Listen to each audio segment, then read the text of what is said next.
It's lights out and away we go.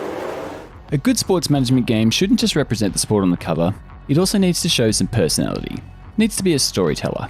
And F1 Manager 2022 is definitely a storyteller. Despite its quirks and the fact that it's missing some features that experienced sim fans might expect, F1 Manager 2022 will help you shape the future and history of any current Formula One team into one of your own making.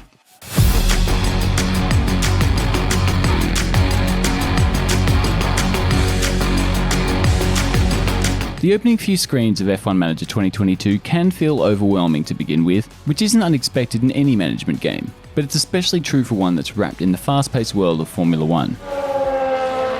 It gets pretty deep into the weeds, but none of it feels like filler. Every screen has something useful you can use to help make informed decisions about where your team needs work. Like the car parts screen, where you can view a detailed analysis of your car's raw performance numbers, or see its expected place on the grid compared to the other teams. From the eyes of a team manager, race weekends are busy affairs. There are 3 one-hour sessions of practice, followed by another 3 sessions of elimination qualifying, and then finally the race. And there's an overtake from Williams. Sprint races are sadly missing, which is disappointing given how they've shaken up the qualifying format since their introduction. In any case, each session can be run in real time, but you can also fast forward time up to 16x speed to move things along in the quieter sessions. It can be tempting to lean on this a lot during a dull race, especially because it's so good about slowing everything down when your attention is needed. That is the purple lap for now. But I urge you to slow down a little bit. You'd be missing half the fun if you skip ahead.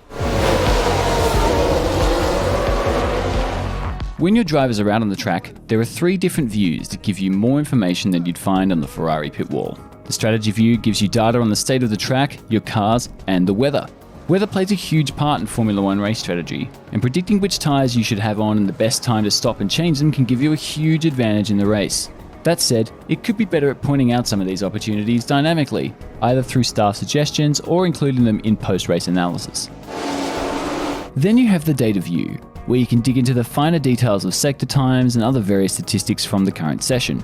This mostly comes in use alongside the strategy view for working out gaps between the cars you're racing and spotting other strategic chances for on-track gains. There's almost too much on display here, and needs to allow some kind of customization to let you focus in on the details that you need at that moment. Lastly, but most importantly, the race view lets you tap into the various cameras placed around the track, as well as the onboard cameras available on each car. You can direct your drivers when to push or save their tyres, manage fuel and ERS battery use, and while this can feel a little overkill to begin with, it makes a lot more sense when you're in the context of a race. It doesn't feel like you're coaching your drivers, but rather gently advising them on how to maximize their chances. And miraculously, this never falls into feeling like micromanagement. Ferrari advance the race position. The Bahrain International Circuit is a challenging track, and the cars routinely have to brake from high gear to low. Each circuit feels lovingly recreated from their real-life counterparts, from the sun-drenched deserts surrounding the Bahrain International Circuit to the brand new tarmac of the Miami International Autodrome, built under the shade of the Hard Rock Stadium in the Miami Gardens. And just look at these track and weather conditions. Clouds will roll in and cast shadows over the track when rain threatens, and the day-night transitions are just lovely. Despite some excessive blooming and a few flickering artifacts here and there, it's both impressive and immersive enough to pull me into the action. On-track sessions are mostly well presented thanks to both the admirable cars and tracks, plus the surprising detail of using the same TV-style camera placement as they use at the real-life races. On the other hand, the accompanying commentary from Sky Sports F1 presenters David Croft and Karun Chandok leaves a lot to be desired, with both of them coming off sounding like they're reading through forced smiles while under duress. An effective tyre strategy could prove very valuable as the race plays out. It's much more fun to listen to the awesome trackside and onboard engine sounds, which even includes real driver and real race engineer chatter. Keep doing the same. Hearing the real drivers' voices adds a layer of authenticity that I didn't know I wanted until I heard it. Box. Yes, okay, box. As the late former voice of Formula One, Murray Walker, once famously said, anything can happen in Formula One, and it usually does. And F1 Manager 2022 brings that same level of excitement and uncertainty, albeit in its own unique and sometimes awkward way. The racing action can be just as thrilling to sit and watch as a real race, although it can veer into Hot Wheels with your brother territory when you start to see cars softly park themselves into the barrier.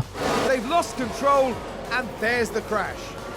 or when there's an almighty smash up under a shower of sparks and debris before both cars roll away back to the pits like their drivers didn't just have the biggest accident of their lives. And that caused a lot of damage. But the almost slot car-like AI racing on display still produces the same storylines and on-track rivalries we see in real life. And it's here where F1 Manager 2022 finds its stride. As different race strategies unfold and events take place, watching the field shuffle about, with drivers jostling for position and scouring through the data screens for any kind of advantage is a real thrill, particularly when risky strategy calls pay off. And a new position, just gained by Williams. When the dust settles on a race weekend, you'll head back to the factory to decompress and look ahead to the next race. How you go about this will be mostly dictated by the stature of the team you start your career with. Take Williams, for example. They have the worst cars, are resource poor, and need better staff and facilities before you can start thinking about working on car performance. Whereas a team like Red Bull already has a car it expects to challenge for the championship with, so you can focus all your resources on designing new parts and gaining all the extra performance you can find. Despite all aiming for the same ultimate goal of winning, it's refreshing to know that each team will require a unique touch to progress. Williams have got to be happy with their results here. Just remember, everything you do in F1 Manager 2022 is to please the almighty board. You can get away with failing to meet the goals they set for you for a little while, but like any boss, if you let them down for too long, they'll bring down the hammer. You'll be given less and less budget to play with before being asked to leave the building and find a new job. The opposite is also true too, but even a soaring budget won't solve every problem. Once you're near the top and pulling in the big bucks, F1's cost cap regulations rein in overspending, so forget about throwing your abundance of millions at any one problem.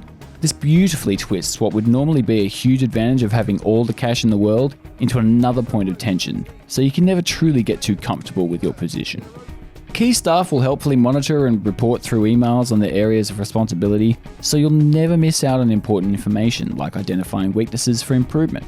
But when it comes to making and acting on these decisions, you're given free rein to accept or ignore this advice as you please. There's no one right way to the top, and F1 Manager 2022 feels like it strikes the right balance between guiding novices in the right direction while not standing in the way of those who want to forge their own path to glory. You've got the margin to push.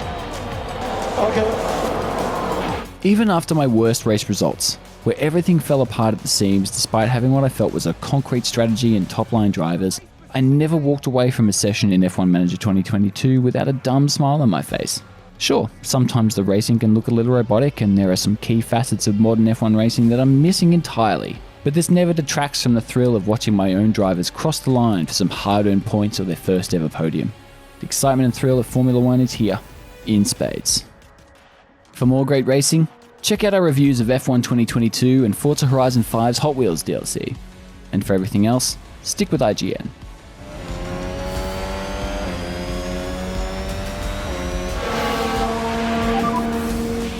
Okay, that's the checkered flag. That is simply lovely. Great work.